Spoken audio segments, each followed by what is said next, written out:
Now, while India Inc. has been waiting keenly for REITs, there's another new buzzword that has Indian developers captivated when it comes to all kinds of channels or routes to raise funds. I'm talking about Commercial Mortgage Backed Securities or CMBS, an instrument that promises to act as an alternate source of funds for Indian realty. What are they and who stands to benefit? Crisil has this report. It's a tough time to be a developer in India. Many are struggling to cope with a prolonged slump and escalating costs. In this scenario, a new instrument, Commercial Mortgage Backed Securities or CMBS, has the realty sector abuzz. What it does is essentially allow developers that have lease income generating portfolio of assets to use this asset into getting a rating which is much higher than their standalone credit quality.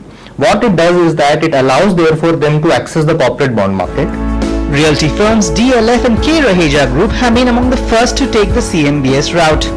K. Raheja raised nearly 340 crore rupees through its subsidiary In Time Properties, while DLF has raised nearly 900 crores on its small assets, DLF Emporio and DLF Promenade. Taken together, reports suggest that they account for a little over half the funds raised by real estate firms across instruments in 2014. So how does a CMBS work?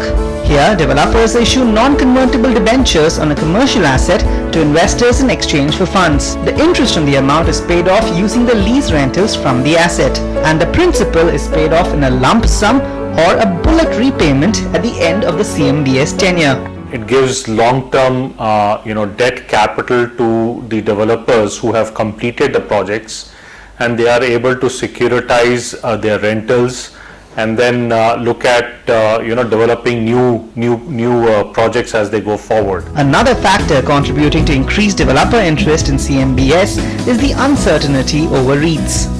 Realty players and experts alike are waiting to see how the first mover in REITs will fare before committing themselves.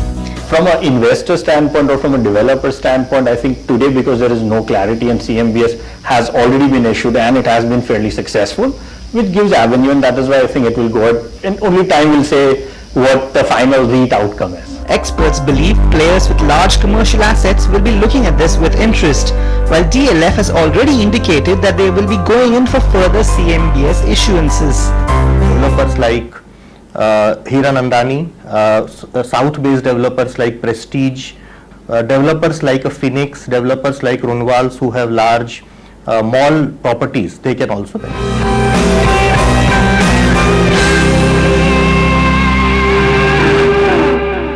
Realty firms are undecided as to whether to go for REITs or CMBS. Most are still waiting for further clarification on the final form of REITs before taking their call. But the success of CMBS has them intrigued. While these companies make their plans, one thing is clear for sure. Funding for the realty sector has gotten a whole lot easier thanks to CMBS. From Mumbai, Nikhil Shivdas, NDTV. Okay, we'll take a quick break here, but lots more on the other side. There's budget deals in Jaipur.